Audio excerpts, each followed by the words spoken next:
Oculta en documentos de unos 500 años de antigüedad, figura una de las grandes incógnitas científicas. ¿Pudo haber volado el hombre hace siglos? Las pistas se hallan en la obra de uno de los artistas más grandiosos de todos los tiempos, Leonardo da Vinci.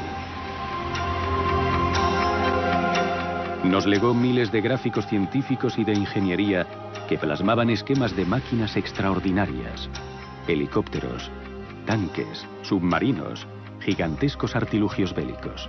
Hoy vamos a construir un ingenio bélico que Leonardo le ofreció al duque de Milán. Tenía la intención de construirlo, pero no llegó a hacerse. Es una ballesta de 24 metros que dispara balas de cañón. También construiremos el sueño más codiciado por Leonardo, una máquina voladora.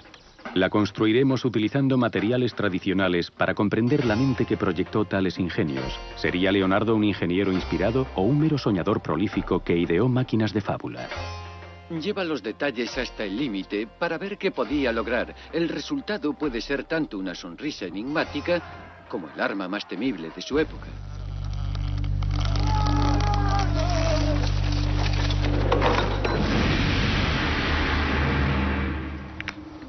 Deseaba rehacer la naturaleza, hacer algo siguiendo su propio criterio, lo cual era ser casi un dios. Pero pese a su gran fascinación por el vuelo, ninguna de las máquinas voladoras de Leonardo llegó a construirse. Uno de los problemas es que a lo largo de los años, el trabajo de Leonardo acabó extraviado, deteriorado y posiblemente destruido a propósito. Necesitaremos expertos que puedan localizar y descifrar la caótica serie de documentos que aún se conservan. Nuestros equipos de construcción tendrán 3 meses para concluir ambos proyectos. Si funcionan, nos preguntaremos por qué no llegaron a construirse mientras él vivió. ¿Serían las ideas de Leonardo demasiado peligrosas para su época? Construyendo estas máquinas esperamos hallar las respuestas. Los inventos de Da Vinci, episodio 1. En 1485, Leonardo quiso impresionar al duque de Milán. Necesitaba algo colosal. La ballesta gigante mide 24 metros de ancho, 15 de largo y se necesitan 10 toneladas de fuerza para armarla. Su esquema deberá traducirse a planos que los artesanos del siglo XXI puedan comprender. Esa es la tarea de Ivan Williams, un proyectista que lleva 20 años fabricando armas antiguas. Pero la complejidad de esta máquina le está dando el mayor quebradero de cabeza de su vida. No me convencen mucho los esquemas que tengo aquí. Quizás por eso jamás se construyó, porque los artesanos de Leonardo le dirían: mira, Leo, sé que te ilusiona mucho esto y que el duque te pagará bien, pero en serio, si construyes esto quedarás fatal, porque no va a funcionar. Pero los constructores tienen que hacerla funcionar, y podría resultar peligroso. La potencia de la ballesta será tremenda. Tensamos el arco de un artefacto de unas 6 toneladas, y si falla alguna pieza, saldrán disparados trozos de madera y metal por todas partes. Así que lo principal es que nadie resulte herido. Y el segundo objetivo es que lance una piedra grande a gran distancia. Por ahora la carpintería está parada. El equipo no puede empezar hasta que se resuelvan los detalles de los planos. Han tenido que recurrir a un experto de Florencia, famoso por su obra sobre los artistas ingenieros del Renacimiento. Se llama Paolo Galuzzi.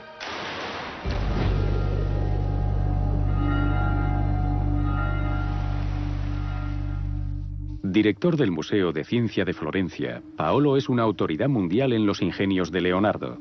Conoce los problemas que tendrá el equipo. Aquí tenemos la fantástica obra de Leonardo. Tienes que buscar pistas y hacerte una idea del proyecto que Leonardo tenía en mente. Es un visionario. Él jamás opta por el uso de soluciones comunes. Le gusta hacer mejoras y a veces ese es el punto débil de sus ideas. Siempre quiere aplicar mejoras a una costa, a veces, de arriesgarse a entrar en el terreno de lo imposible.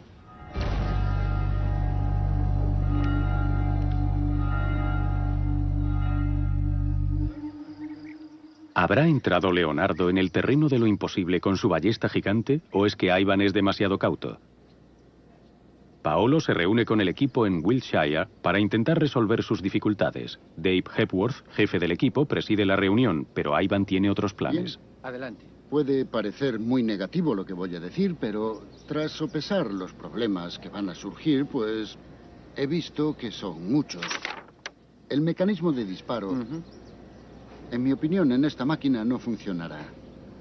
La presión sobre esa tuerca la hará saltar y todo se hará pedazos. Y no hay necesidad, porque en esta época había mecanismos de disparo diseñados para esta arma en concreto. Bueno, como guardián de los documentos de Leonardo, que es el papel que me ha tocado, debo decir que no soy partidario de prescindir de este mecanismo de disparo. Como Leonardo dice en una carta al duque de Milán ofreciéndole sus servicios, haré máquinas fuera de todo lo tradicional. Es algo típico de Leonardo. Siempre realiza innovaciones. Cierto. Pero en la época había mecanismos que él conocería y los armeros le habrían dicho, vamos a usar el empleado por los romanos. Es más sencillo. Sujeta la cuerda por completo e impide que salte hacia arriba. ¿Y cómo interpretas este esquema? He tratado de copiarlo lo mejor posible y este es el punto débil, donde creo que la ballesta se romperá. Paolo accedió de mala gana a cambiar el disparador, pero también quieren realizar otros dos cambios. Puesto que están convencidos de que la ballesta de Leonardo se romperá por la tensión, quieren darle esbeltez para ganar en flexibilidad. Además, insisten en que el tamaño es poco eficaz. El modelo informático de Dave indica que se comportará igual acortándola a 9 metros. Paolo acepta que quizá los constructores renacentistas habrían hecho los mismos ajustes, pero no va a permitir más cambios. Paolo es más partidario de que nos ciñamos al diseño original de Leonardo. Pero yo creo que es muy grande. Mide 24 metros. Es enorme. Con unos 15 metros sería suficiente. El jefe del equipo, Dave Hepworth, es ingeniero de estructuras y fabricante de arcos. Dave afirma que con 15 metros esta máquina aún será 5 veces mayor que cualquier ballesta jamás construida. Un gigantesco diseño para un gigante, Ludovico Sforza, el caudillo de Milán. Leonardo era el ingeniero de su corte y vivía en los palacios de los Sforza. Había recorrido un largo camino desde sus humildes comienzos. Leonardo nació en el pueblo de Vinci. Debido a que era ilegítimo, hijo de un notario y una campesina, las buenas profesiones le estaban vetadas. En lugar de ello, recibió la educación básica de los artesanos.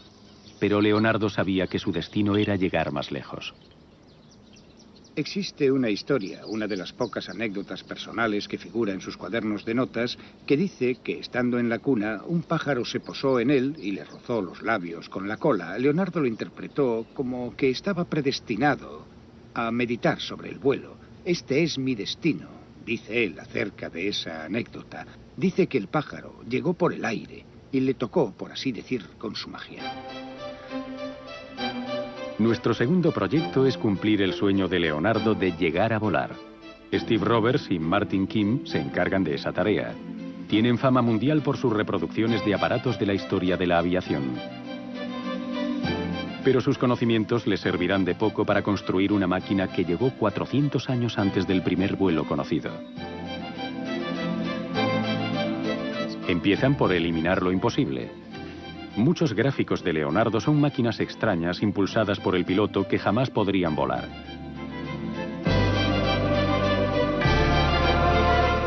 Más tarde, basándose en sus estudios sobre las aves, Leonardo proyectó ingenios para planear. Mientras examinan esos planos, Steve y Martin se fijan en el dibujo de un ala que Leonardo repite una y otra vez. Es bonito. El problema, si optamos por este diseño, es que no va a ser muy estable. No, es... bueno, sí. Creo que este es el mejor diseño, sí. Pero con todo, creo que le falta una cola. ¿Tú crees? Sí, porque es muy plana. En este dibujo con forma de murciélago hay una cola. Mientras lo que se añada figure entre las ideas de Leonardo, será válido. Entonces nos quedamos con este y con la cola de este. Sí, decidido. Tomamos esta cola y también esta forma. Sí. Pues muchas gracias. Ha sido un gran placer. Sí. Steve y Martin han decidido construir esto. Combina la cola de un diseño con otro en forma de ala que se repite en sus dibujos. Creo que habrá que hacer otro. No habrá más remedio. Sí. Están construyendo una maqueta a escala cuya rigidez proviene de la estructura de madera y de los listones. Queda muy bien ensamblado, ¿verdad? No lleva cables de sujeción y es exacta al dibujo de Leonardo. La maqueta tiene 1,5 metros de envergadura. El planeador a escala real medirá 9 metros. Al contrario que el equipo de la ballesta, Steve y Martin seguirán el diseño de 500 años de antigüedad, aunque no están muy seguros de si volará. Camina despacio, hacia adelante. Y suéltalo con suavidad. La primera prueba no está mal, pero quizás sea muy pesada. La han hecho de lino, caña y álamo. Confían en que Leonardo hubiese usado una madera más ligera, como la preferida de Steve, la pícea. Solo hay una forma de averiguarlo. Steve viajará a Florencia en busca de materiales del Renacimiento y Dave Hepworth lo acompañará. Vale. No tiene mucho sentido probar una ballesta gigante en miniatura. Solo la real puede indicar cómo responderán las piezas a la tensión, pero por lo menos el disparador funciona bien. Ahora ambos equipos deben hallar los materiales adecuados para su tarea. Algo esencial, porque Dave y Steve van a construir máquinas que durante los últimos 500 años solo han existido sobre el papel.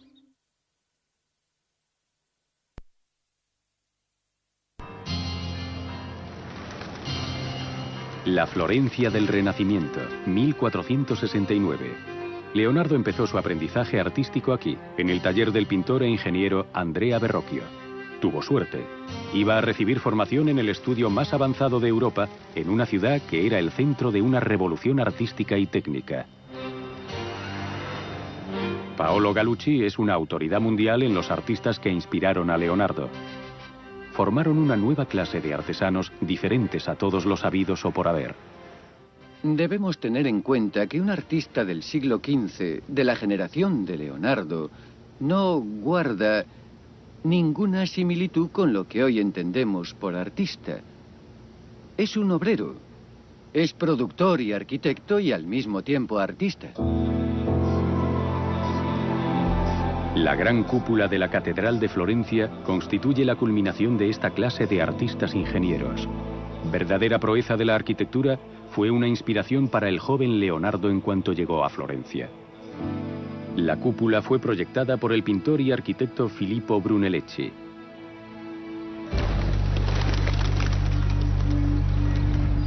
Brunelleschi rompió con los métodos tradicionales y se sirvió de métodos matemáticos para construir la cúpula sin utilizar una estructura de madera como apoyo interno. Pero tuvo que inventar grúas, cabrestantes y andamios para colocar las piezas en su lugar. Paolo ha llevado a Dave y a Steve hasta el monumento del que se dijo que sería imposible de hacer. Como aprendiz de Verrocchio, Leonardo estuvo trabajando en la cúpula. Allí aprendió que para ser un gran artista había que ser un gran ingeniero, y los artistas ingenieros podían transformar los sueños en realidad. Sabemos que Leonardo copió todos y cada uno de los ingenios de Brunelleschi usados por Verrocchio para colocar en la cima la gran esfera de cobre y el crucifijo. Se trata de un detalle muy importante en la vida de Leonardo, porque fue como el resorte que impulsó todo lo que hizo a continuación. Crucial. Es, por así decirlo, la cuna, el inicio, un laboratorio para Leonardo. Fue el taller de aprendizaje donde incrementó sus conocimientos y también donde comprendió la gran personalidad de Brunelleschi y todo lo que se puede conseguir gracias a las máquinas. Brunelleschi fue su mentor. Brunelleschi fue realmente quien le dio el impulso para ser un gran ingeniero, copiando, comprendiendo todo lo que se podía mejorar y llevándolo a cabo. Brunelleschi utilizó las matemáticas para resolver el problema de la cúpula. Leonardo se inspiraba en la naturaleza. El mundo natural aparece plasmado en la Anunciación, pintada por Leonardo con solo 21 años. No solo muestra su talento para plasmar la naturaleza, sino también cuánto ansía comprender cómo funciona. Sabemos que Leonardo era un naturalista de talento, un gran científico lleno de curiosidad, aunque la idea que se tenía del artista estaba rodeada de un aura de misterio. Hoy el conocimiento se divide en varios campos, como la ciencia, la ingeniería y las bellas artes. Pero en aquella época no había separación entre ellos. Cuando Leonardo plasmaba sus conocimientos sobre la dinámica del agua como una imagen en sus cuadros, las disciplinas se entremezclaban de un modo que hoy en día no se da. Con sus conocimientos sobre la naturaleza y la ciencia, aprendidos siendo artista-ingeniero, Leonardo empezó a idear grandes proyectos. El más atrevido fue hacer que el ser humano volase. Confiaba en el poder de las máquinas para cambiar el destino humano. Nuestros constructores tienen que realizar dos de los mayores proyectos de Leonardo, pero deben utilizar materiales tradicionales. En Florencia, aún hay talleres que emplean las técnicas de la época de Leonardo. Paolo ha llevado a Steve y a Martin a conocer a Fabio Rossi, experto en restauración de maderas renacentistas. Sí, tenemos alguna duda sobre las maderas que querríamos aclarar. En una parte de la ballesta necesitamos una madera resistente. Sí, una madera con una buena capacidad de compresión. La compresión la aguanta bien el olmo y el nogal, como esta, que es muy flexible. Sí, eso, dura y flexible. Esto es nogal, pero también el olmo sería adecuado. Tal vez incluso sería mejor la madera del olmo, aunque cualquiera de ellas valdría. ¿Y cuál sería la más flexible para la parte exterior del arco? ¿Qué nos aconseja él? Es cierto, para la parte exterior de la ballesta, ¿cuál es mejor? Dave cree que podrá hacer una ballesta de maderas diferentes. ¿Qué les recomiendas? Pues la del álamo es muy flexible, es muy ligera, sí, pero es mucho más ligera y también muy flexible. Para el proyecto de Dave, Fabio le ofrece varias maderas que Leonardo habría empleado. Y la madera de álamo también puede servir para el planeador de Steve. Sí, esta es la madera más ligera. Fue mi primera opción. Pero estudié sus características y aunque me gusta su peso, necesito algo más fuerte. Yo también creo que lo más ligero y flexible para el planeador sería el álamo. Sí, sin duda alguna. Entonces, para el planeador, el álamo sería... Es lo mejor. Teniendo en cuenta lo que podrían haber usado entonces, creo que es la mejor opción. Aunque los constructores reciben buenos consejos, hay un problema. La mente inquieta de Leonardo lo llevaba con frecuencia de un proyecto a otro, antes de haber concretado los pormenores en sus dibujos, y no le pesaba dejar trabajo sin finalizar si un nuevo reto atraía su atención. La obra florentina de Leonardo es desconcertante en ciertos aspectos. Consiguió encargos muy importantes. Uno fue el edificio del Ayuntamiento de Florencia. No puede haber encargo más prestigioso que ese, y cualquier artista sabría que terminarlo a tiempo consolidaría su carrera, pero él no lo terminó. Otro de los encargos fue este retablo para un monasterio de las afueras de Florencia, también sin acabar. Esto nos indica que hay problemas. Está claro que era brillante, no hay ninguna duda sobre ello. Su mente siempre estaba funcionando. Pero en algún momento era necesario dejar a un lado la genialidad y centrarse en el trabajo normal y corriente, que era lo que él raras veces hacía.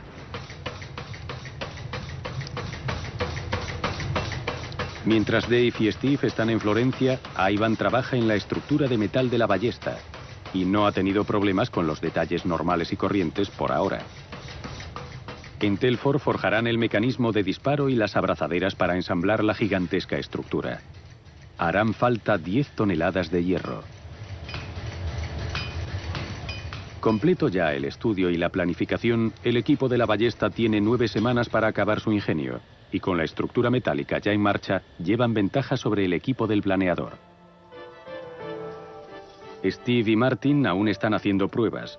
Simulan la presión del aire sobre el ala con sacos de arena. Han seguido el consejo de Fabio y han empleado chopo negro para el armazón. Leonardo no conocía la pícea que prefería Steve. Las costillas del ala, hechas de caña, se unirán con cuero. El planeador debe ser lo más ligero posible, y lo es, con un peso de 32 kilos. Pero el lino del ala añadirá otros 5 kilos. Para impermeabilizar el lino, probarán varios métodos del Renacimiento. Sí, genial. Sí. ¿Lleva algas marinas? ¿Laca? Sí, almidón. Y almidón. Me gusta esta laca, porque es como un barniz y... Ya, pero puedes... tiene una pega. ¿Qué pega le ves? Pues el color. Pues el color. ¿Qué pega le ves? Pues el color. Ahora que han empezado a construirlo, Steve y Martin pueden evaluar mejor las posibilidades de vuelo del planeador y no tienen la misma opinión. Si vuela me doy por satisfecho. Entonces sabremos que Leonardo podía haber volado hace años de habérselo propuesto. Pero francamente creo que se habría arruinado antes de lograrlo.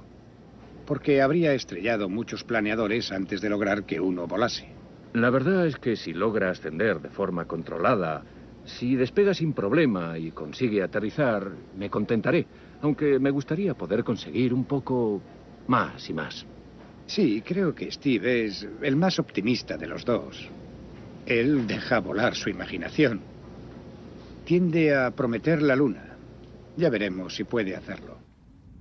Steve y Martin están preocupados porque el ala de Leonardo no tiene forma aerodinámica. El borde anterior de los aviones modernos divide la corriente de aire en torno al ala. Así, reduce la presión sobre la parte superior y consigue la elevación.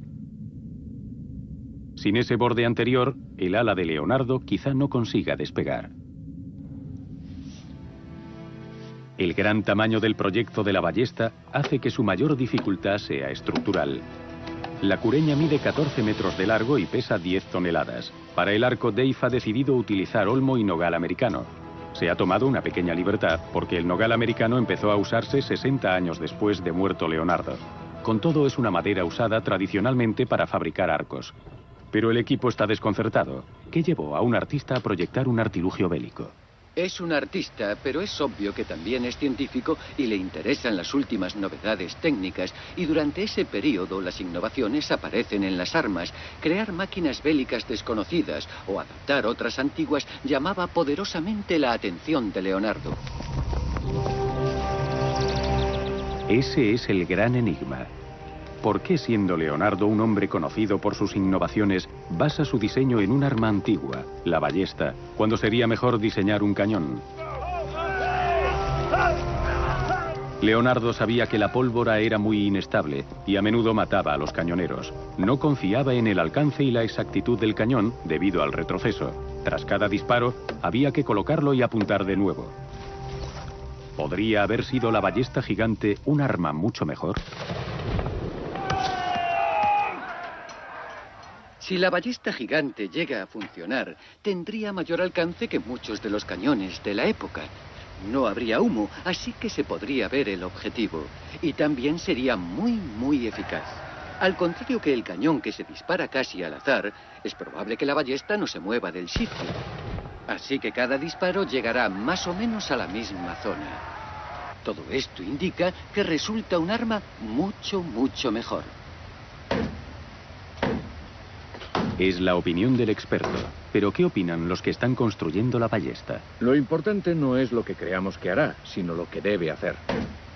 Si no conseguimos un disparo de 90 metros, no quedaremos satisfechos. Así que procuraremos pasar de los 90 metros. Y sería estupendo pasar de los 180. Con la ballesta gigante, Leonardo trataba de construir un arma de guerra precisa que superase al cañón de la época.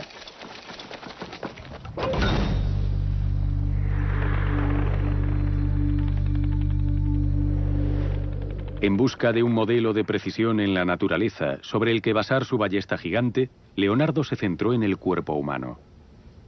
En el Ruskin College de Oxford, Sarah Simblett enseña anatomía a los pintores usando como ayuda didáctica los estudios de Leonardo sobre la musculatura. Sarah está convencida de que hay indicios de que Leonardo trasladó directamente la mecánica del cuerpo al diseño de sus máquinas. Resulta bastante interesante en esos dibujos que tenemos allí el estudio del juego del hombro. Fijémonos en cómo plasmó Leonardo el principal músculo pectoral. Redujo las fibras del músculo a tendones. Es como si estuviese creando el entramado sobre los huesos. Es una técnica que también aplica a su arquitectura y a sus proyectos de grandes máquinas. A ver, vamos a estudiar con detalle el músculo. Bien, Leonardo observa el cuerpo humano como pintor y como ingeniero. Otros pintores se centraban más en la estructura superficial. Leonardo va más allá. Le interesa la anatomía como detalle en sí misma. Le interesa la mecánica del cuerpo humano. Así, por ejemplo, en el proyecto de la ballesta gigante se aprecia una relación directa entre la tensión de la madera y la tensión del hueso. Está cubierta literalmente de músculos y tendones que hacen funcionar el invento. La anatomía humana fue lo que inspiró la ballesta gigante, pero un simple error humano ha puesto el proyecto en peligro. Aunque parezca mentira, los planos de Ivan están en pies y en pulgadas, pero algunas piezas se han encargado en sistema métrico decimal. Las piezas no encajan y los nervios afloran. Estos pernos son demasiado cortos y los soportes del eje demasiado largos. ¿No será que la otra parte es más corta? Bueno, vale, como quieras, es cuestión de opiniones. En mi plano pone 90 centímetros y creo que los necesitan. Teniendo en cuenta que No sé, el peso, supongo. tendría que doblarse para que la madera se fracturase. Así es imposible que ocurra. Vale. A ti te preocupaba saber cómo llegó a ocurrir esto. Imagino que habrá sido por discrepancias o algo así. Porque trabajamos con pulgadas y con Sí. milímetros. Sí, el problema es que estos planos se hicieron en distintas ocasiones y no se cotejaron, creo. Entre todos. Eso es. El arco es lo más importante. Las dos piezas que forman los brazos del Sí. arco son las que sufrirán la flexión. Y si no absorben la energía, o si se parten, o si falla el laminado, la cosa no saldrá bien. El cuerpo del arco está laminado, es decir, lleva dos maderas unidas con cola. La de olmo puede soportar gran compresión y la de chopo americano es muy elástica.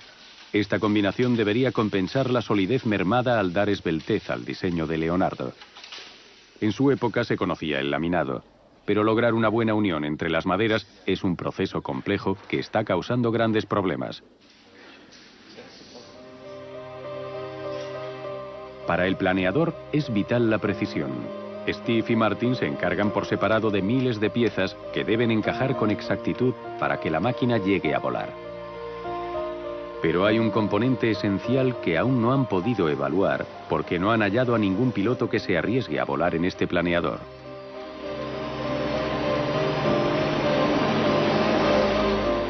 Judy Leden ha accedido a pilotarlo. Es tricampeona mundial de vuelo en ala delta, pero aún faltan 8 semanas para que el planeador esté listo. Judy vuela hasta el taller de construcción para conocer a Steve y Martin. Ahora van a tener que enfrentarse al componente humano de este proyecto, el riesgo que Judy correrá en el mayor desafío de su vida.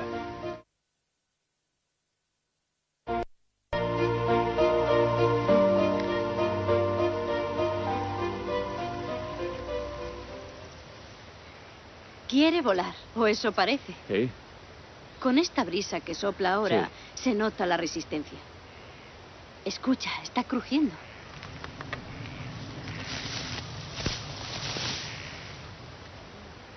Lo que me preocupa es que cuando el morro se levanta y se para, es cuando automáticamente cae en picado.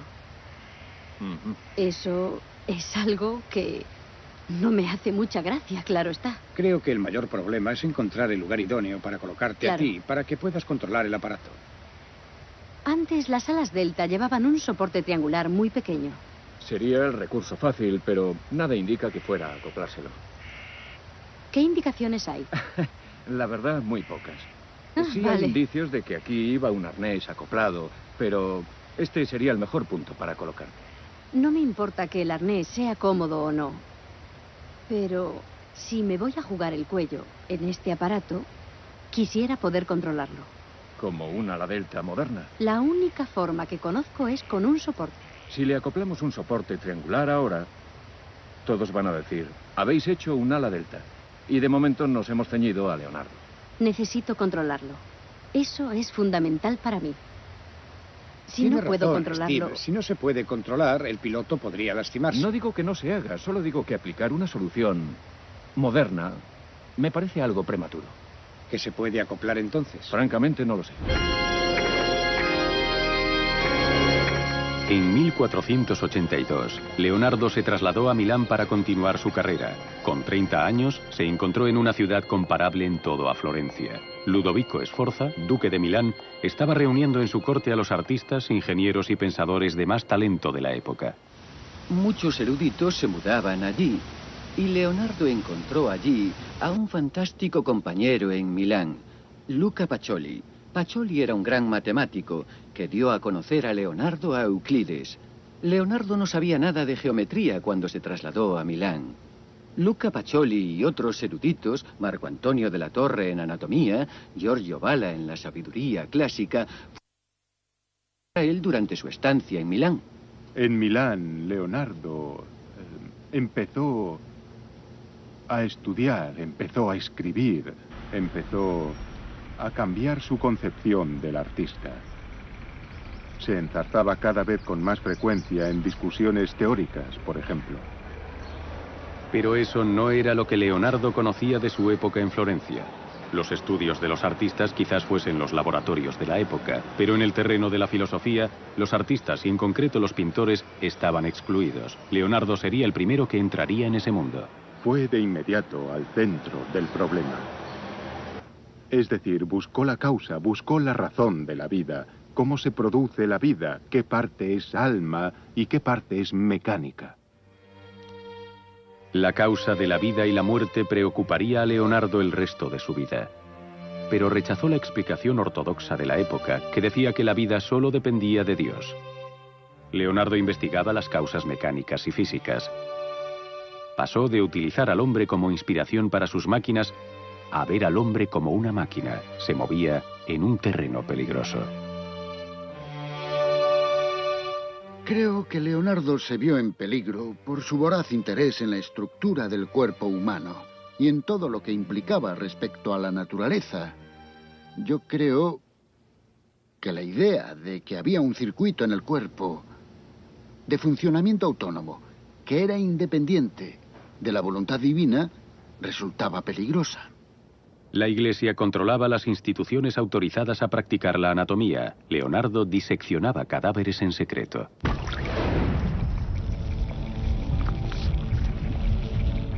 Leonardo trabajaba por su cuenta, fuera de los lugares oficiales, para diseccionar.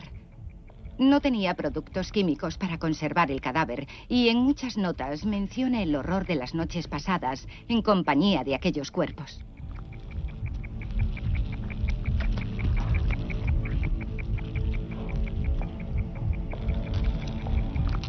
También menciona que la sangre en ocasiones le impedía ver, así que no podía diferenciar bien los distintos tejidos que encontraba dentro del cuerpo, y también tenía dificultades con el tejido conectivo, que él llama membranas.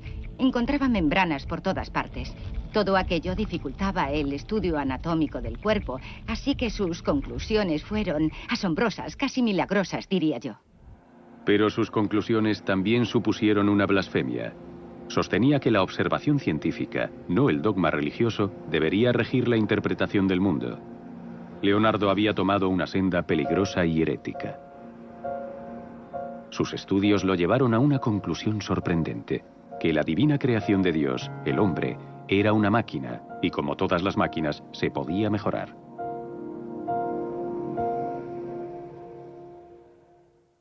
Un, dos, tres, ya. Nuestro equipo está convencido de que el diseño de Leonardo también se puede mejorar, y tras 2 meses y medio de arduo trabajo, es hora de comprobar si tiene razón.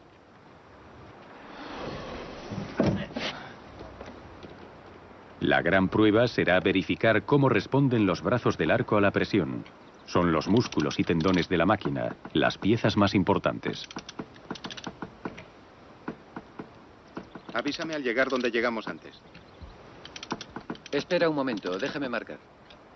Ha llegado la hora de la verdad para los laminados, cuya preparación ha llevado casi 1 mes. Has llegado a la medalla de plata. Vale, un poco más. Para. ¡Ya! ¿Qué ha pasado? Es un completo desastre.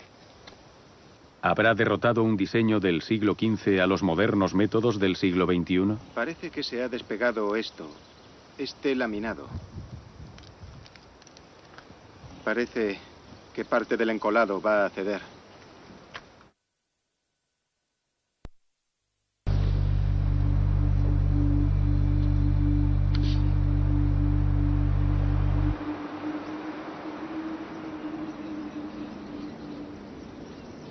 Lo peor que podía ocurrir ha pasado. En un experimento histórico, nuestros ingenieros están construyendo dos de los proyectos más ambiciosos de Leonardo da Vinci. El diseño para la máquina voladora está tomado directamente de la naturaleza. Fue el sueño de su vida, pero nunca llegó a construirlo. Leonardo también tenía deseos de lograr el arma suprema de su época, una ballesta gigante que dispara balas de cañón. Inspirada en la anatomía humana, jamás se había construido hasta ahora.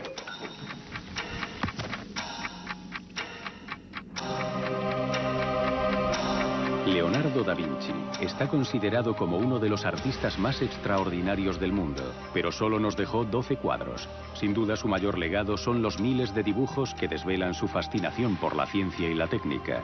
Y aún hay secretos ocultos en estas páginas. Leonardo tiene una inteligencia extraordinaria.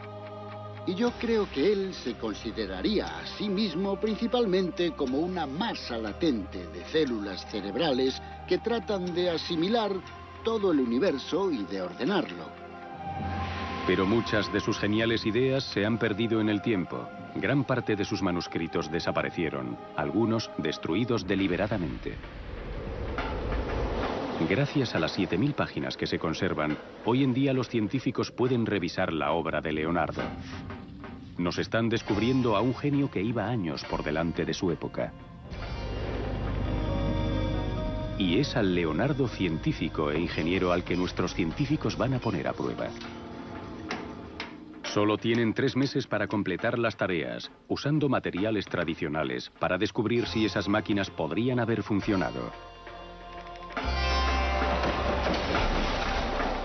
¿Podría haber sido la ballesta el arma imbatible de su época? ¿Será posible que Leonardo pudiese haber logrado un vuelo tripulado hace 400 años? Este proyecto, el de construir las máquinas de Leonardo, ha necesitado de expertos de fama mundial que ayudasen a nuestros constructores a descifrar el caos de los manuscritos. Su excepcional colaboración ha aportado nuevos datos sobre el artista que trató de comprender el universo.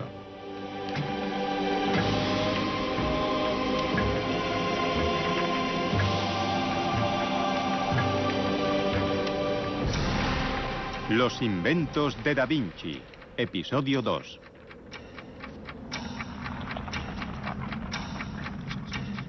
Tardaron 11 semanas en tener lista la ballesta gigante para las pruebas en la llanura de Salisbury. Mediante simulaciones informáticas se calculó que lograría disparar una bala de cañón a 270 metros, pero solo lo hizo a 45. Este diseño no fue fiel al proyectado por Leonardo. Ahora solo queda una semana para hacerla funcionar. La ballesta gigante vuelve al taller. Al jefe del equipo, Dave Hepworth, le sorprende que el arco laminado que han hecho no proporcionase la suficiente potencia. Estaba seguro de que podrían mejorar la ballesta de Leonardo, muy grande y pesada. Hay que revisar eso. No importa mucho, ¿verdad? Te dan ganas de decir, realmente te dan ganas de decir, lo tiro todo a la basura. Lo siento. No importa. Bueno. La sugerencia de Dave de dar esbeltez al arco no le ha traído muy buenas críticas. ¿Está listo ya el otro? Sí. Mi madre. Le he estado dando vueltas toda la noche y hay varios detalles que me preocupan. No sé si habremos abusado de las técnicas modernas de ingeniería con el laminado, por ejemplo. La solución será reformar los brazos del arco. Pero debemos ceñirnos al proyecto de Leonardo, porque nos alejamos demasiado de su diseño. Hemos llegado a un punto en el que hemos hecho algo demasiado complicado. La ballesta está a punto de sufrir un cambio drástico, pero se aproximará más al diseño de Leonardo. En su diseño hay unos tacos de madera encajados tras el arco que acumulan energía al comprimirse. Tras el disparo, esa energía se libera para dar más potencia al arco. El peligro es que la sacudida podría romper el brazo.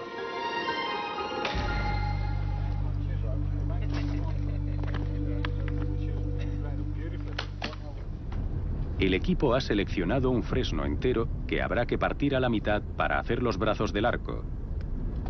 Hay que volver a empezar. A veces es un obstáculo pensar demasiado en este tipo de cosas. Olvida la ciencia. Para partir ese tronco hace falta destreza.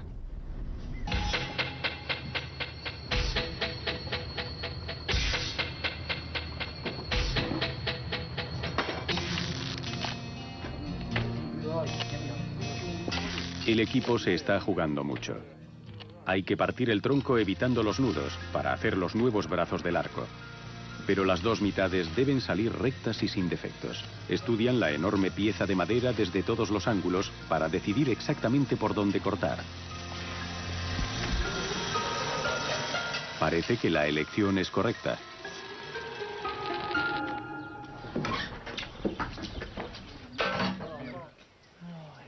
A Martin Kim y a Steve Roberts les corresponde la tarea de construir el planeador de Leonardo. Al contrario que el equipo de la ballesta, se han ceñido al milímetro al diseño. Oh, cuidado, que pincha.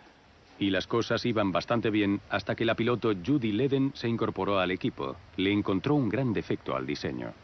Esto parece muy estrecho y está fijo en un punto. Sí. Si me voy a jugar el cuello, quiero poder controlarlo. Judy se niega a pilotarlo si no hay manera de controlarlo. Ella opina que el soporte triangular de las alas delta modernas serviría, pero los constructores no están de acuerdo. Además, necesito comprender también cómo funciona. Necesito el control. Es algo fundamental para mí.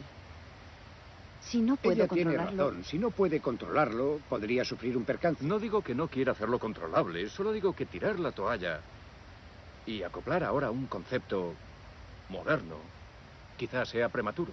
Entonces, ¿qué podemos hacer? No tengo ni idea. Steve y Martin son fieles a Leonardo. Si no logran hallar un diseño del artista que resuelva su problema, no harán cambio alguno. Necesitaron a un eminente historiador, Martin Kemp, para localizar el dibujo que ellos no encontraban. Fijaos en este dibujo sobre el centro de gravedad. Podría servir para el soporte. El soporte triangular es una extrapolación bastante razonable de esto. Está en su línea de pensamiento, pero si no sirve, no es el fin, sino una especie de límite elástico. Así que si ya os avisaré cuando os estrelléis. Este diminuto y asombroso dibujo muestra la idea de Leonardo para controlar el aparato, elevar el centro de gravedad para alterar la dirección del planeador. Entonces llegó la hora de que el equipo impresionase al experto. ¿La cubierta va a ir solo por aquí o cómo lo habéis pensado? Hemos encontrado un detalle interesante en este dibujo. Descubrimos esto de aquí, esta línea, que pasa por encima de estos dos nervios, en torno a la cuerda del borde anterior, bajo el nervio frontal, bajo el de atrás y va cosida aquí. Creemos que es tela, en nuestra opinión. ¿Tú qué opinas? ¿Puedes leer lo que pone encima? Sí, es pagno. Tela, Es dona, tela. Pues es estupendo, porque hasta ahora nos preocupaba cómo habría que colocar la tela. Si solo iba hasta la cuerda del borde anterior, entonces quedaría toda la parte inferior de la estructura descubierta, mermando su eficacia. Pero cuando descubrimos este detalle, vimos que le proporciona bastante fuerza aerodinámica, aumentando bastante las posibilidades de que el aparato despegue con un mínimo impulso. La verdad es que había examinado ese gráfico varias veces y pensé que esa línea era un trazo hecho al azar. No se me había ocurrido que fuese tela, así que esto me parece algo maravilloso. Es un detalle nuevo, completamente nuevo. Sí. El ala de Leonardo no tenía forma aerodinámica. Carecía de un borde anterior grueso que ayudase a producir el despegue. El descubrimiento hecho por Steve y Martin significa que el ala puede envolverse con tela. Al dar así grosor al borde anterior, el despegue debería ser más fácil, e indica que Leonardo predijo un importante descubrimiento del siglo XX, la aerodinámica. Nuestros ingenieros descubrieron una pista esencial que los historiadores del arte no vieron durante siglos. Me parece estupendo. En cierto modo, es la Mona Lisa de la ingeniería. Es todo un hallazgo y para él sería un gran triunfo. Steve y Martin lograron hacer ese descubrimiento porque, al ser ingenieros, hablan el lenguaje que Leonardo inventó hace 500 años. En Milán, durante los últimos años del siglo XV, Leonardo creó su revolucionario lenguaje para el dibujo técnico.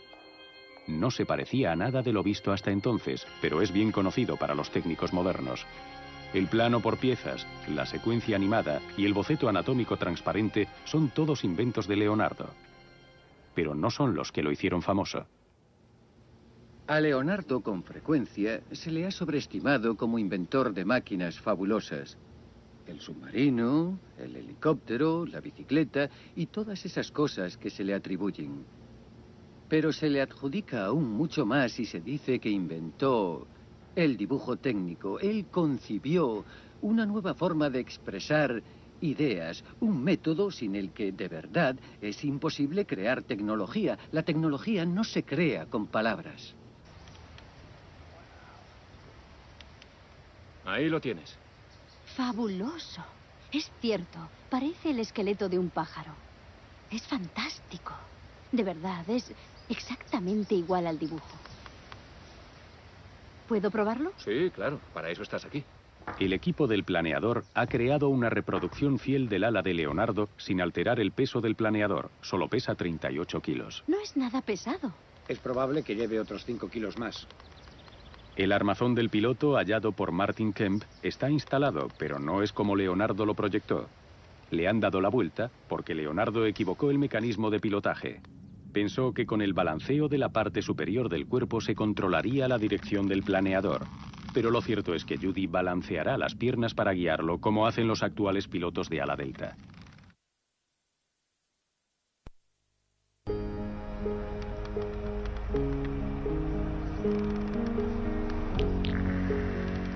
Steve y Martin han creado una máquina hermosa que Leonardo copió de la naturaleza. Han respetado el diseño y además han conseguido darle a Judy lo que quería: el control del pilotaje. Me entran ganas de volar ya con él. Es tan asombroso, todo el conjunto. Es un privilegio. Esperemos que por lo menos logre despegar. Dentro de 2 semanas, Judy arriesgará su vida pilotando este planeador. De vuelta en el taller, la decisión de Dave de afinar el arco ha puesto a todo el mundo bajo presión, y el tiempo se les acaba. Se dan prisa para acabar el segundo de los 2 nuevos brazos. Hay que ahuecar la madera para hacer sitio a los bloques de roble que se acoplarán a los brazos con cáñamo. Lo que se ignora aún es cómo reaccionarán juntos el fresno y el roble cuando se arme la ballesta. El roble dará potencia, pero ¿aguantará la tensión el fresno? ¿Listos, muchachos? Venga, no muy bruscamente. Eso es, vale, seguid.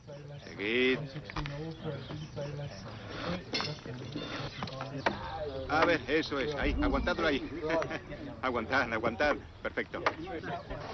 Dave está más contento ahora que se está ajustando más al diseño original de Leonardo. Vamos a comprobarlo.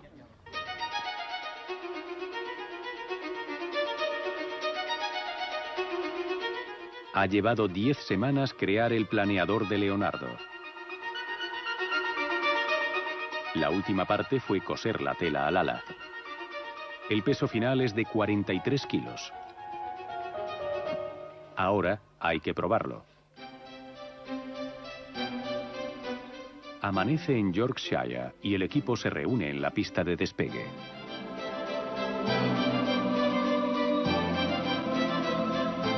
El diseño de Leonardo se ha trasladado a unas instalaciones especializadas en pruebas de planeadores.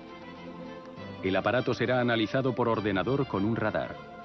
Es la manera más segura de comprobar si Leonardo sabía lo suficiente para hacer despegar un planeador. Hay mucho temor a que el aparato resulte destrozado por el aire. Los ingenieros tendrán que observar a conciencia su estructura de aspecto frágil. ¿Veis lo que ocurre arriba? Sí, hay un espejo enfrente del brazo. O sea, que podrán parar si detectan algún peligro. Sí, también podemos ver en el ordenador el peso que soporta el planeador, así que en cuanto se sobrecargue... Entonces verán si cede. Sí, y pararían. ¿Qué crees que pasará? Yo creo que va a volar. Parece un pájaro, ¿verdad? Sí, es cierto.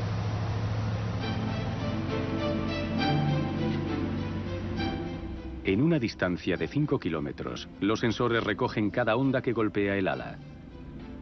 Pero no solo parece que pueda volar, sino que el ordenador dice que puede hacerlo. Los avances técnicos del siglo XXI parecen demostrar que la intuición de Leonardo respecto al vuelo fue, como muchas de sus ideas, excepcionalmente exacta.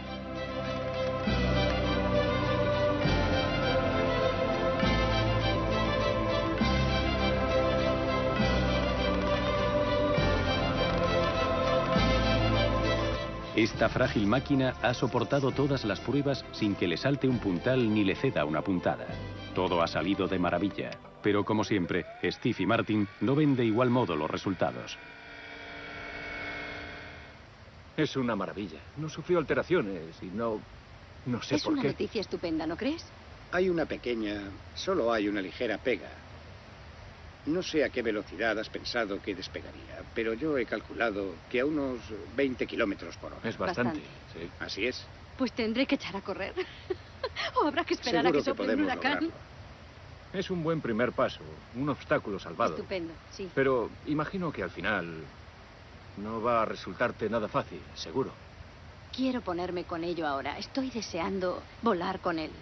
Lo más impresionante es que cuando Leonardo lo concibió, 400 años antes que los hermanos Wright, se le ocurriese este asombroso diseño.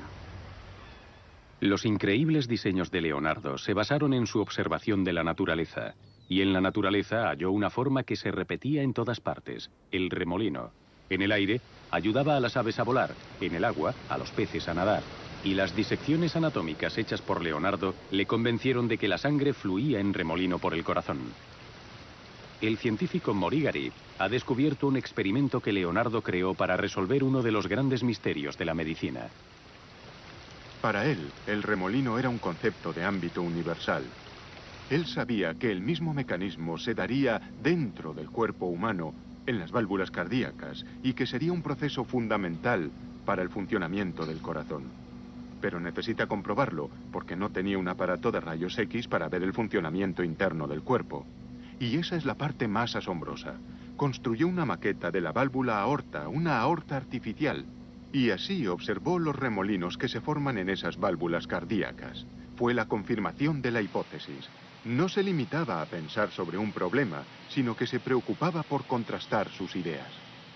Mori reprodujo la maqueta del corazón hecha por Da Vinci y demostró que la teoría del remolino era correcta.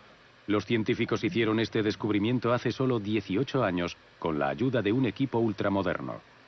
Leonardo lo dedujo de su estudio de la naturaleza y fabricó una válvula cardíaca que es idéntica a las elaboradas en el siglo XXI.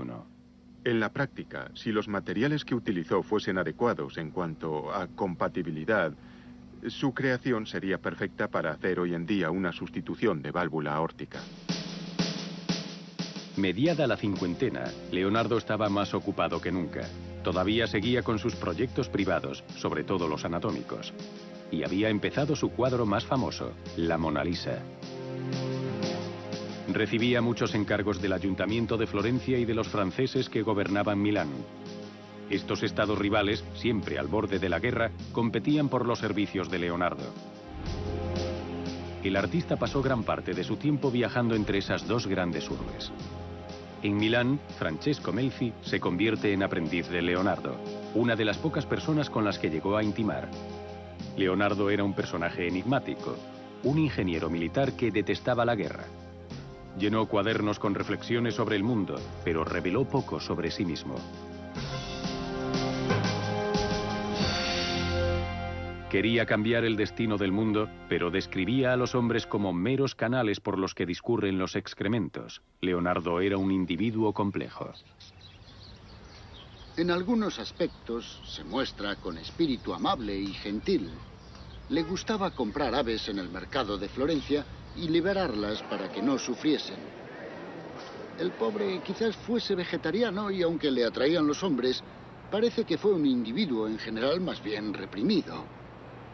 En sus notas dice que los órganos de procreación son tan desagradables que es un milagro que la especie siga perpetuándose. Él opinaba que el cuerpo en sí mismo era desagradable debido a sus necesidades y deseos y trataba de alejarse de ellos lo más posible.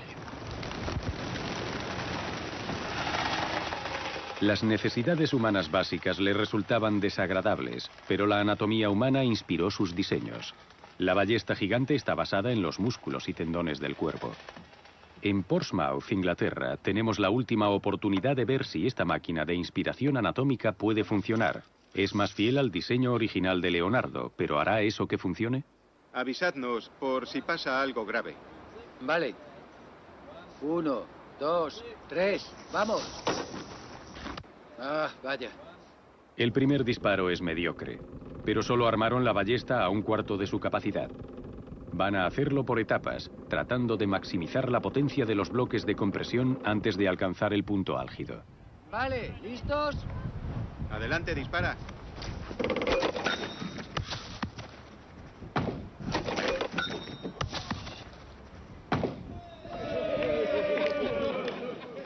Es el mejor disparo por ahora, 55 metros, y los brazos aún siguen enteros. Es hora de arriesgarse un poco. ¿Hacia atrás de todos? ¡Oh! Algo se ha roto.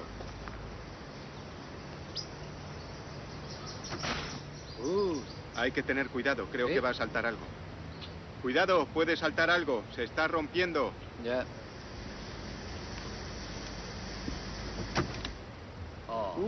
Sí, se mueve algo. Pero vamos a dispararla igual. ¡Y va!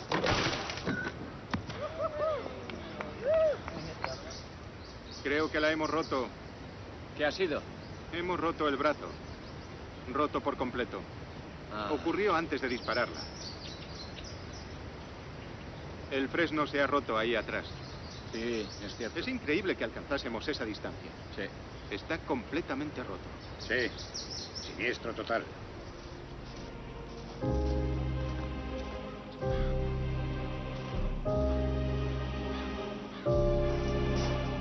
Después de 3 meses de esfuerzos, el equipo se enfrenta al fin con la derrota.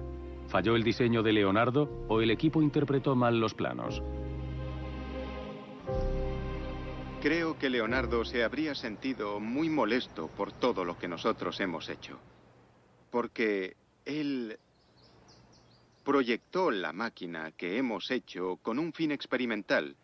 Dio un gran paso hacia lo desconocido cuando la estaba creando, porque no sabía si necesitaría un arco grueso o uno delgado.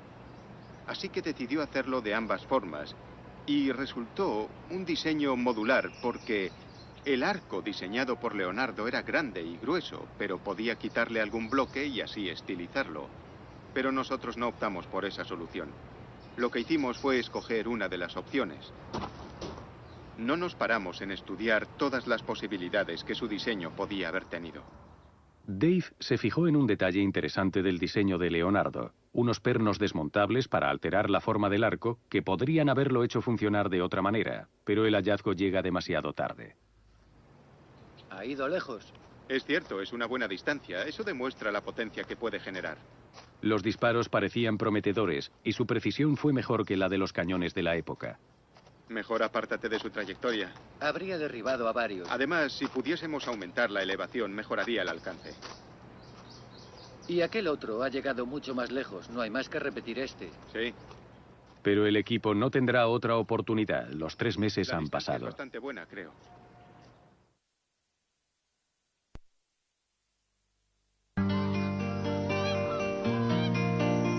Finales de otoño en la costa de Eastbourne. Un día perfecto para que toda criatura salga a volar. Por fin ha llegado el momento del vuelo inaugural del planeador de Leonardo después de casi 3 meses. Se respira emoción aquí en lo alto de esta colina. Mientras los constructores, sus familias, la piloto Judy y su marido se dirigen hasta el lugar del lanzamiento, presienten que será un momento histórico. Por eso, el experto en Leonardo, Martin Kemp, también está aquí. Es absolutamente extraordinario. Vuele o no, es un aparato hermoso.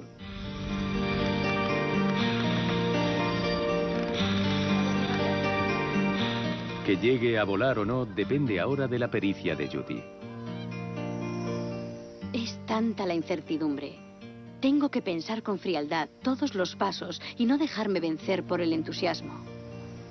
Por una parte, siento una gran emoción y quiero volar muy alto con él, pero por otra, sé que podría matarme. Sujétalo. ¿Quiere volar? ¿Ya está? Sí, ¿estamos listos? Sí. ¿Preparados? ¿Listos? ¡Ya! Y entonces ocurrió lo inesperado. Emprendió el vuelo.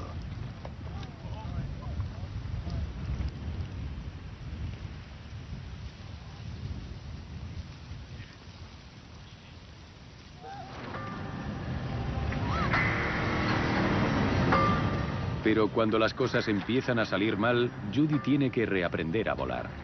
Este planeador no es como los que ha pilotado hasta ahora. Judy tardó al menos 1 hora en adaptarse al planeador. Y entonces empezó a hacer funcionar la máquina soñada por Leonardo. Entré en una corriente. Entré en la corriente y bajó. Vale. Ha sido maravilloso. Sí. Me costó mantenerlo. Sí. ¿Pero lograste controlarlo? Se me escapó un par de veces. Me costó controlarlo. Ya, sí, se movía un Bueno, poco, sí. Un poquito. La pendiente es grande. Sí. Muy grande. Con este vuelo, Judy igualó el récord que los hermanos Wright establecieron en 1903. Ha volado 55 metros colina abajo, a más de 2 metros de altura. 500 años después, el sueño de Leonardo se hace realidad y todo el mundo está entusiasmado. Ha estado bien. Incluso Steve y Martin están contentos.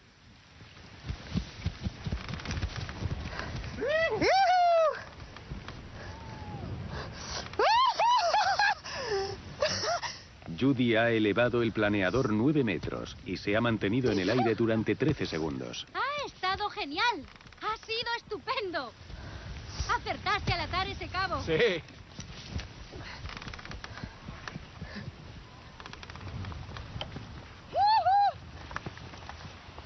A continuación, Judy se elevó 11 metros y voló durante 21 segundos, mucho más alto y más tiempo que los hermanos Wright. Esto es alucinante. La máquina de Leonardo tiene buenas perspectivas. El ala puede realizar una estupenda elevación y Judy puede controlar el cabeceo, el movimiento hacia adelante del planeador.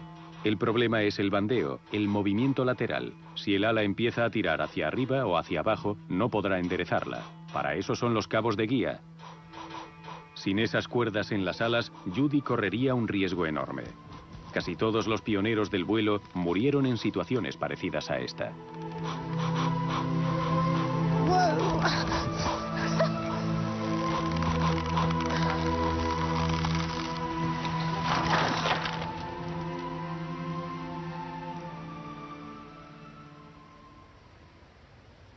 He notado cierta vulnerabilidad, pero bueno, por suerte teníamos los cabos.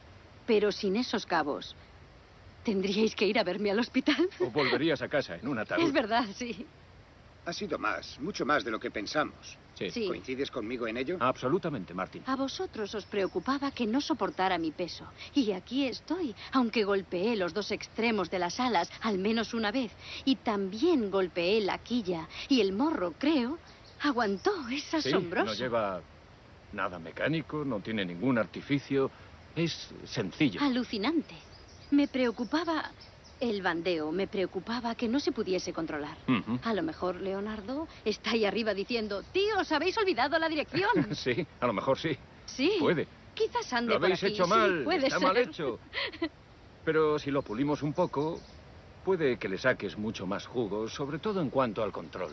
El control total es algo distinto. ¿Cómo se logra controlar el vuelo? Esencialmente con el viento. Da una gran potencia de despegue, pero ha volado de verdad. Ha sido absolutamente espectacular. El planeador que Martin Kemp calificó como la Mona Lisa de la ingeniería sobrepasó todas las expectativas.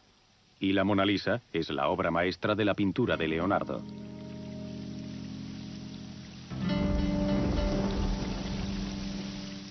Se ha especulado mucho sobre la identidad de la modelo, pero este cuadro es en realidad pura ciencia.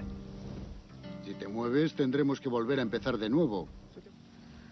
Leonardo trasladó sus conocimientos sobre anatomía a la pintura. Conocía cada músculo y tendón de la mano, y sabía que eran necesarios 18 músculos para formar una sonrisa.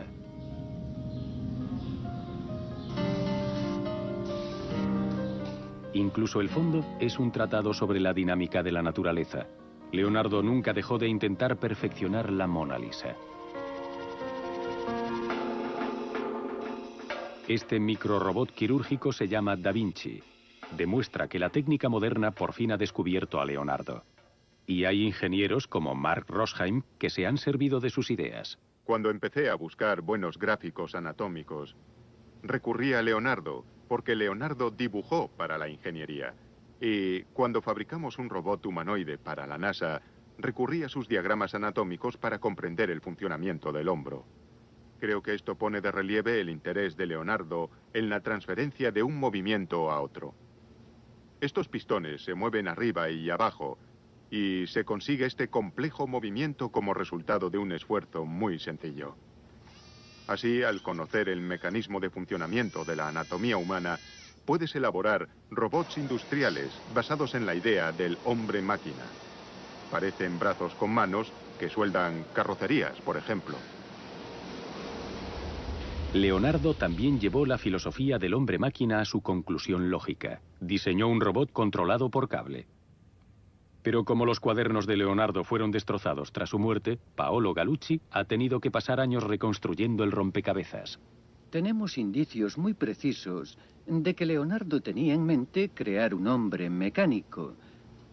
Y la idea de crear un hombre mecánico implica el uso de máquinas para reparar partes del cuerpo humano con instrumentos mecánicos.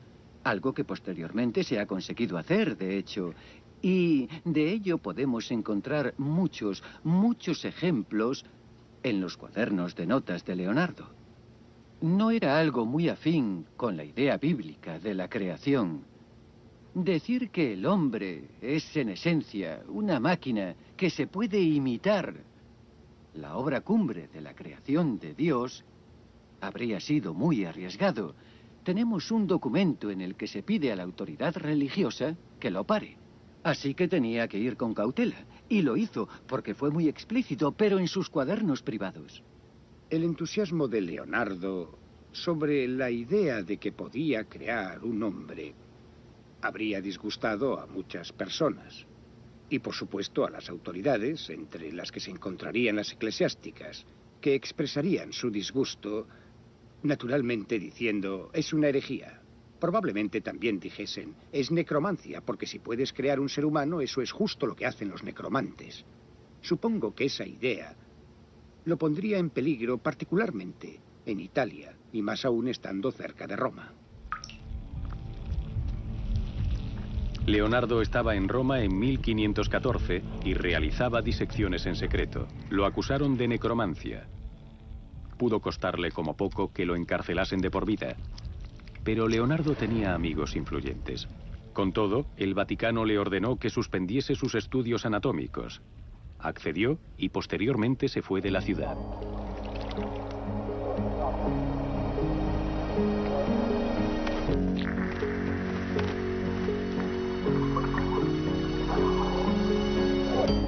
Leonardo dejó incompleta su obra sobre anatomía, pero tenía un libro listo para su publicación. Acerca del vuelo de las aves, un único volumen sobre su gran pasión, el vuelo. En él, Leonardo detalla los principios clave de la aeronáutica. Sabía que las aves tuercen las alas para virar y aprovechan las corrientes y bolsas de aire para planear. Con este libro, Leonardo debió de sentirse más cerca que nunca de lograr su gran ambición: conseguir que el hombre volara.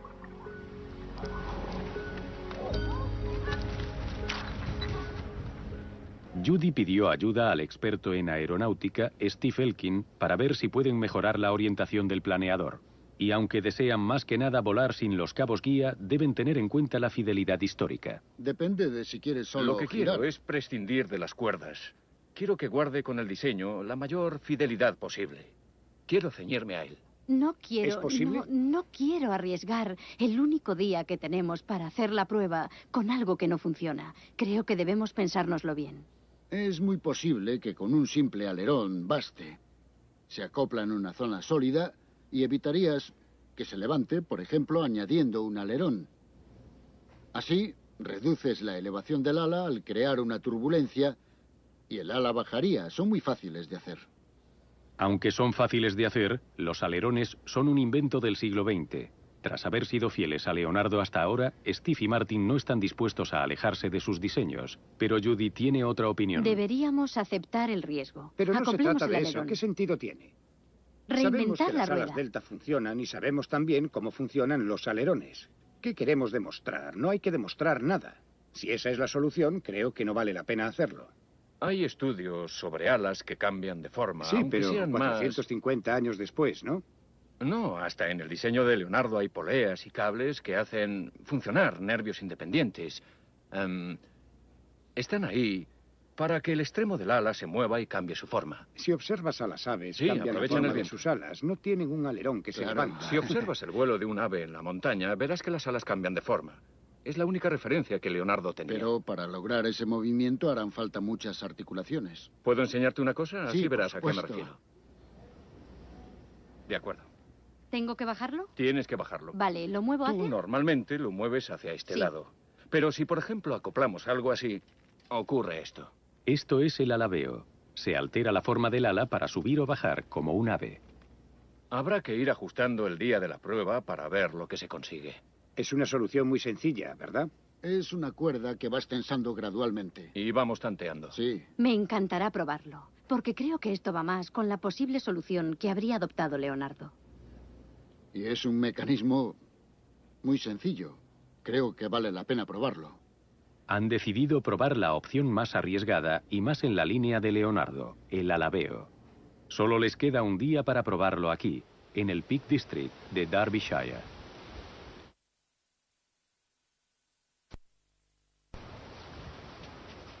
El Peak District de Derbyshire es el lugar elegido para la última prueba del planeador. Aquí es donde suele entrenar Judy. Bien.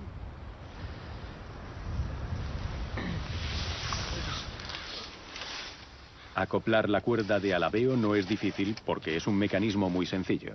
Así le va a estorbar. Prueba por detrás. A Chris, el marido de Judy, le preocupa su seguridad, así que se encarga de todo. Judy está deseando volar sin ayuda, pero Chris prefiere ir con cautela. Judy, acércate un momento. Mira lo que hemos preparado para ti. ¿El plan A? El plan A es dejar los cabos guía ya probados en los extremos de las alas, junto con las cuerdas de alabeo, hasta que se compruebe el grado de control que consigue Judy. Porque le hará falta mucho control para un día como hoy. Sopla el viento y es la peor circunstancia para este planeador.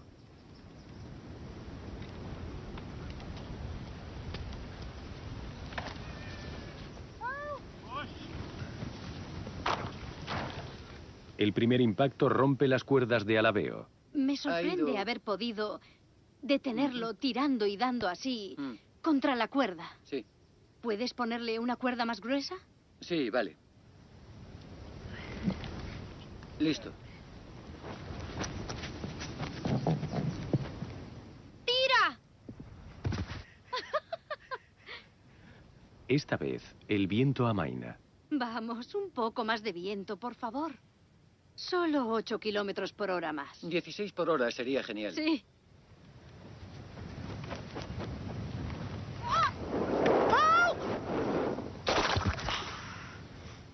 Vaya. Solo trataba de mantenerlo nivelado. ¿Estás bien? Sí, estoy bien. Oye... Qué desagradable es ver acercarse el suelo a ti desde esa altura. Sí, desde luego, te creo. Ahora Judy acaba de correr un verdadero peligro. Su marido, Chris, quiere dejarlo ya, pero Judy no quiere rendirse todavía. Está convencida de que pronto cambiará el tiempo.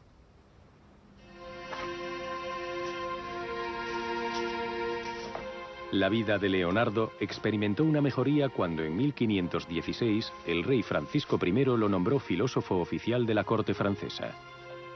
En Amboise, con 64 años, Leonardo se dispuso a organizar el trabajo de su vida. Pero sufrió un ataque que lo dejó parcialmente paralizado. Hizo un testamento en el que legaba todos sus cuadernos a su aprendiz y compañero Francesco Melzi. Leonardo hizo una relación detallada de sus obras, 50 libros de varios tamaños, aproximadamente 30.000 páginas que versaban sobre temas tan diversos como el vuelo, la anatomía, la astronomía, la geología, la botánica y la hidráulica. Leonardo sabía que se le estaba acabando el tiempo, pero esperaba que Melzi completase la organización de sus manuscritos y después publicase todas sus obras.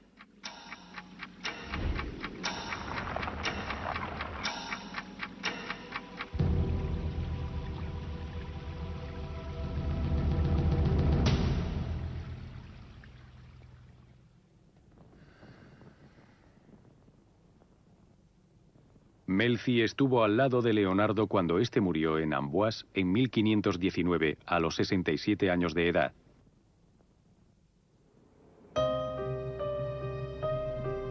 Poco después de la muerte del artista, Melzi regresó a Milán. Preparó los tratados sobre pintura para su publicación.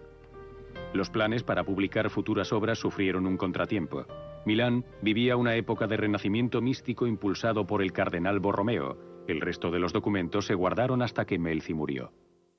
Cuando San Carlos Borromeo recuperó las antiguas tradiciones de la diócesis milanesa y se propuso que Milán fuese un modelo de rectitud eclesiástica, las opiniones que se podían haber expresado sobre las ideas de Leonardo ya no habrían sido aceptables. Por eso, tras su muerte, sus ideas eran peligrosas en Milán. A la muerte de Melzi en 1570, los cuadernos de Leonardo comenzaron su extraño viaje. Muchos de los libros acabaron en poder del sobrino de Carlos Borromeo, Federico, también cardenal. Masenta, un monje bonavita, adquirió 13 de los libros. Se los entregó a Pompeo Leoni, un escultor cuyo padre tenía relaciones en el Vaticano. Fue Leoni quien desbarató y reorganizó los cuadernos de Leonardo. Eso ha hecho imposible saber exactamente cuántos manuscritos faltan. En la biblioteca de Federico Borromeo, en Milán, se arrancaron páginas a los cuadernos y algunos libros desaparecieron enteros. ¿Es posible que esos hombres censurasen las ideas más radicales de Leonardo? Se calcula que solo se conserva una cuarta parte de los manuscritos. La mayoría de ellos se perdió en ese periodo. Para Francis Wells, lo que se conserva de la obra de Leonardo demuestra su gran impacto. Ha conseguido acceder a los bocetos que posee la reina de Inglaterra, pero esto no es investigación histórica, es investigación médica de vanguardia. Uno de los temas más actuales en cirugía cardíaca es lo que llamamos torsión cardíaca. Para que el corazón bombee con eficacia, tiene que retorcerse y estrujarse como una toalla. Y Leonardo pudo observar el fenómeno en directo. Benzolato, por favor. Un hecho asombroso hace 500 años. ¿Por qué le interesaba esto? Hace poco que se le ha concedido verdadera importancia.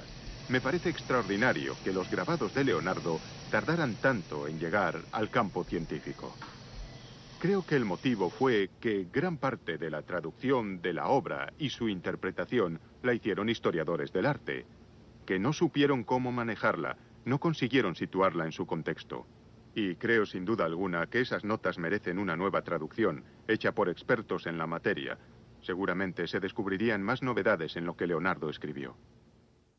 Bien. Judy se equivocó respecto al tiempo. Todavía hay viento, pero va a intentar controlar el planeador de nuevo. ¿Qué hacemos ahora? Voy a intentarlo sin el cabo del ala, sin las cuerdas guía. Porque no creo que la diferencia vaya a ser muy grande. ¿Dejamos solo un cabo? Sí, solo necesito el de Chris en el morro. Vale.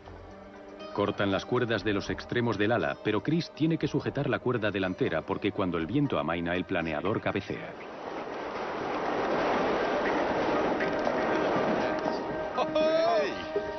Solo Chris puede sacar a Judy del apuro. ¡Tira! Pero esta vez ha fallado. ¡Madre mía! ¿No lo paraste? ¿Por qué? No pude, fue imposible. Ya me he acostumbrado a este suelo. Se quedó parado en el aire. Sí, es verdad. Estaba volando. Fue increíble. Además, volaba recto. Sí. E iba hacia adelante, mucho mejor. Hasta sonreías. ¡Sí! Así está bien. Judy no puede resistirse a probar de nuevo.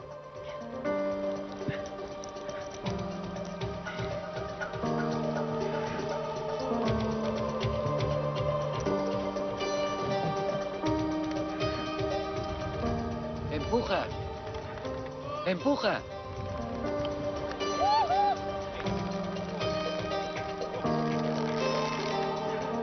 ¡Empuja! ¡Cuidado! Enhorabuena. Enhorabuena, cariño. Gracias. Enhorabuena. Ha sido fantástico, Judy. Has volado controlándolo. Sí, Era lo que queríamos. incluso cayó a sotavento. Sí. Por primera vez lo has hecho libre del todo. Libre Sí, de las sí. cuerdas. Y pudiste ir hacia donde quisiste. Sí, Te elevaste entre 11 y 12 metros del suelo. sí, creo que aquí. Es mucha altura. Me pareció Sí, que y eran habrás unos recorrido unos 80 metros, cuesta Sí. abajo. Y la única razón por la que te paramos fue porque te ibas valle abajo, por donde no debías. 15. Sí. Sí. Anótalo en el cuaderno de bitácora. Sí, 10 minutos de vuelo para Leonardo da Vinci.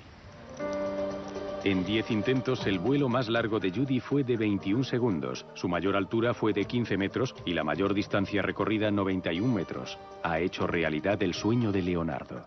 Ha sido maravilloso poder llegar a volar con él. Ya no recuerdo la última vez que grité de contenta mientras volaba porque los vuelos actuales son más predecibles que con el planeador de Leonardo.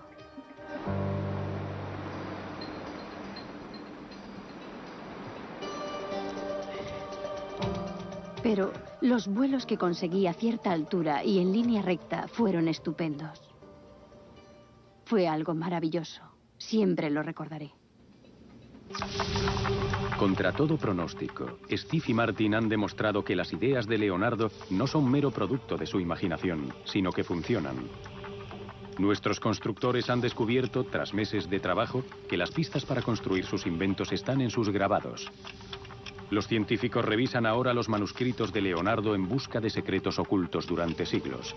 Esa mente extraordinaria quizá tenga más que revelar pasados 500 años.